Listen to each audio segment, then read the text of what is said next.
सभी भैया दीदी को मेरा प्रणाम। आज हम आप लोग के सामने जितिया व्रत की कथा लेकर उपस्थित हुए हैं।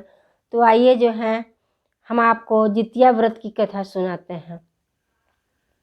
एक समय की बात है कि किसी गांव में एक गरीब ब्राह्मण रहते थे।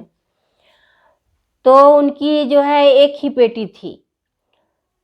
पंडित और पंडिताइन दोनों जो है अपनी बेटी को बहुत प्यार करते थे।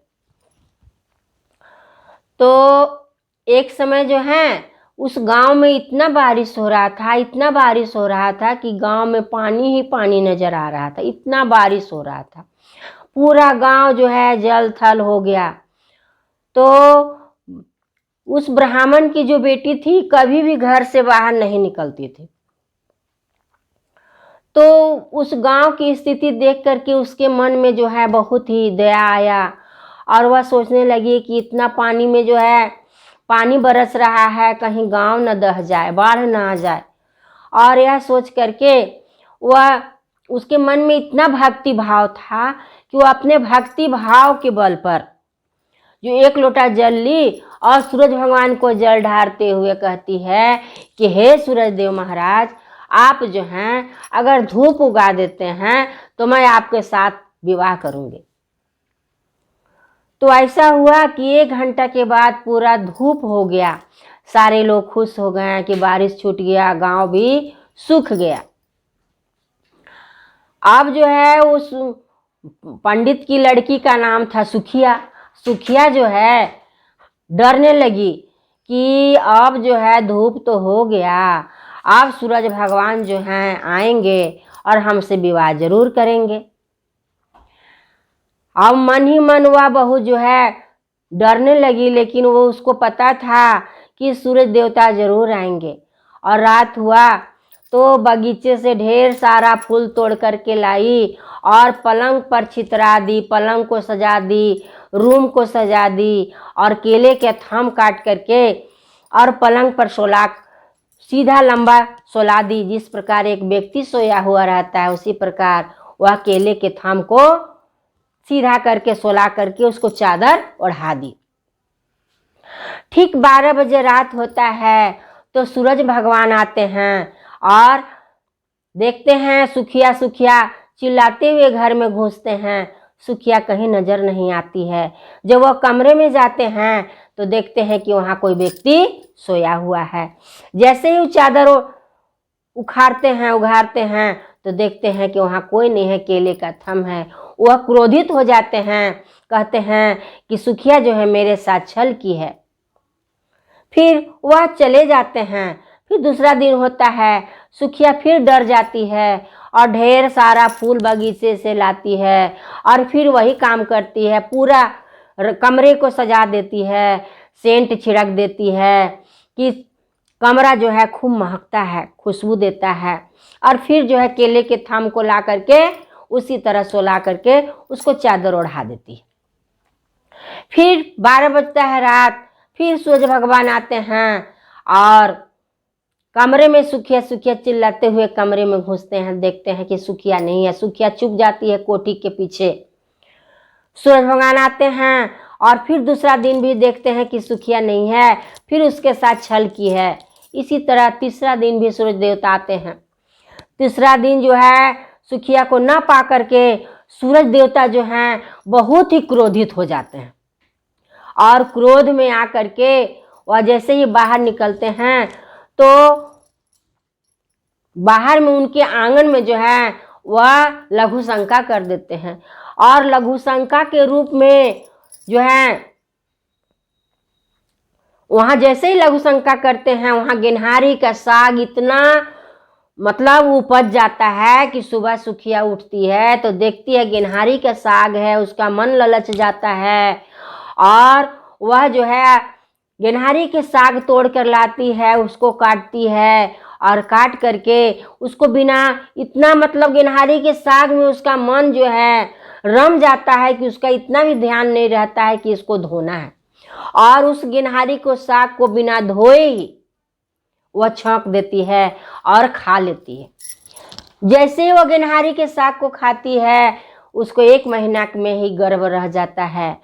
अब सुखिया समझ जाती है कि वह जो है गेनहारी का साग सूरज देवता के लघु शंका के कारण जो है उसमें बीज आ गया था और वही जो है बीज उसके पेट में पल रहा है। 2-3 महीना हुआ, सारे लोग कहने लगे कि ब्राह्मण की बेटी जो है कुलच्छनी है, वह जो है कलंकिनी है, सब कहने लगे। तो वह सुखिया जो है मन में सोचने लगी कि हम किसी के पास गए नहीं हैं, किसी भी पर्याय पुरुष को मुंह नहीं देखे हैं, आखिर मेरे साथ ऐसा हुआ तो यह सूरज देवता का ही अंश है। और सुखिया के माता पिता जो ब्राह्मण देवता और पर्यायन जो थे वह भी जानते थे कि हमारी बेटी चौखट से बाहर पैर नहीं रखती है। फिर इसी तरह जो है 9 महीना हुआ और सुखिया को जो है बहुत ही सुंदर सा एक पुत्र की प्राप्ति हुई। 6 दिन हुआ तो सब लोग कहने लगे सुखिया अपना बेटा का नाम रख दो। सुखिया बोलने लगी कि नहीं, मैं अपने बेटे का नाम नहीं रखेंगे। इसी तरह करते हुए वह जो है बेटा उसका सुखिया का बेटा 5 साल का हो गया।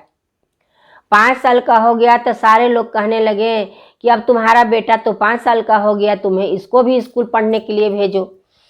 वह बोलने लगी कि नहीं, मेरा बेटा जो है पढ़ने के लिए नहीं जाएगा। तो पंडित बोले कि नहीं, मेरा नाती पढ़ने के लिए जाएगा। और जो है स्कूल ले जाते हैं सारे बच्चों के साथ। वह सुखिया का बेटा भी स्कूल जाता है, बाहर खेलता है। तो एक दिन जो है सारे बच्चे नदी में स्नान कर रहे थे और जो बच्चे छोटे छोटे खेल रहे थे और माँ का नाम लेकर के नाक बंद करते थे और माँ का नाम लेकर डुबक जाते थे और बाप का नाम लेकर के निकल जाते थे। लेकिन सुखिया का बेटा का नाम, बाप का नाम याद ही नहीं था, वह जानता ही नहीं था कि मेरा बाप कौन है। तो वह सब बच्चों को देखा कि माँ का नाम लेकर के डूबता है और बाप का नाम लेकर के पानी से निकल जाता है।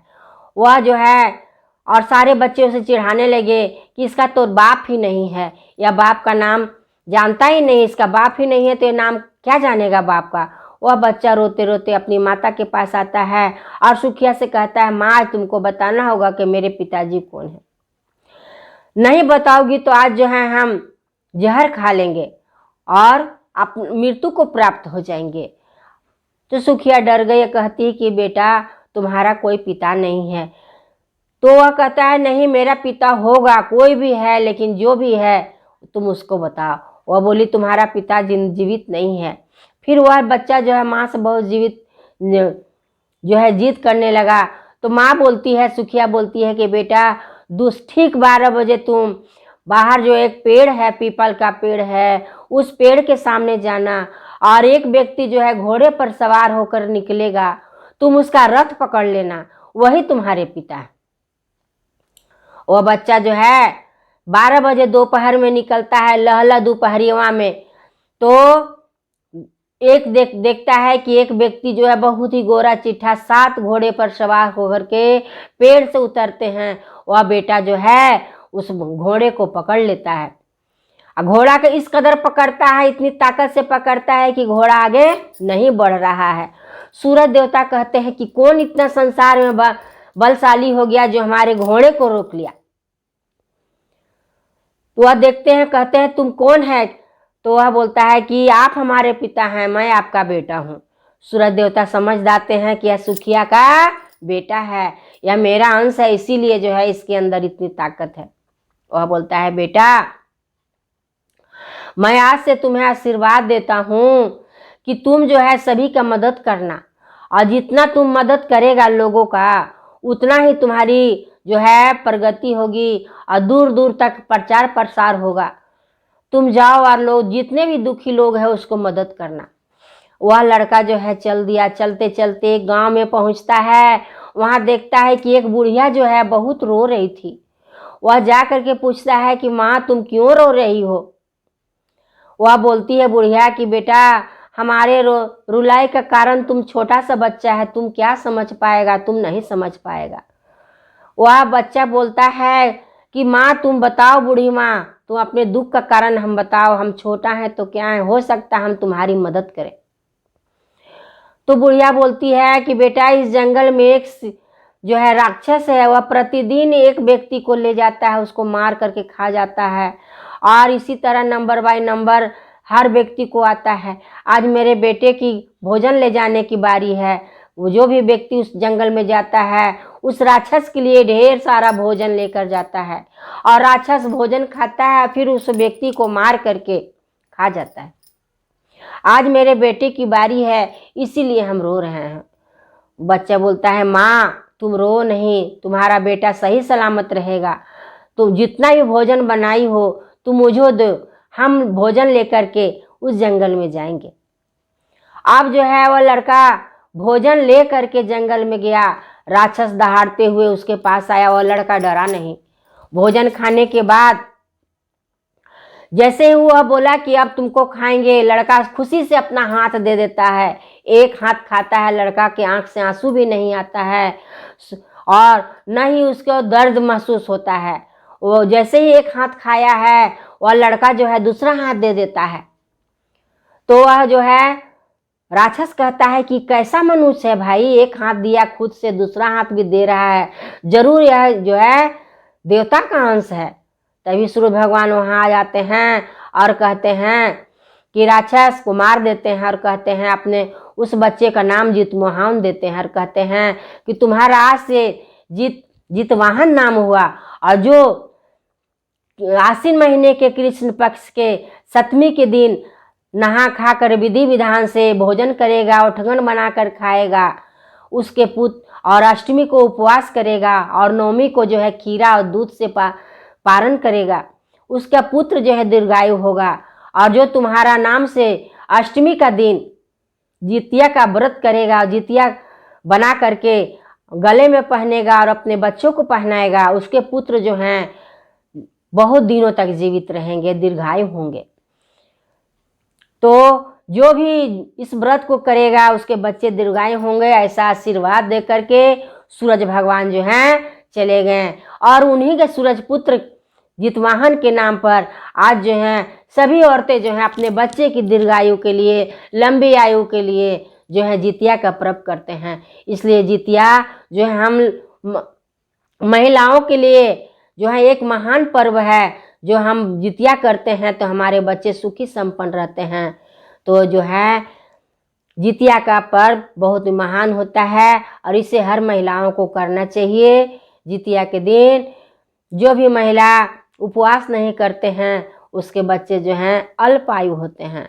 तो जितिया का पर्व जो है बहुत महान है और अपने घर परिवार अपने बच्चों के लिए हर महिला को जितिया का पर्व मनाना चाहिए। तो बोलिए जितिवंधन भगवान की जय, सूरज देवता की जय।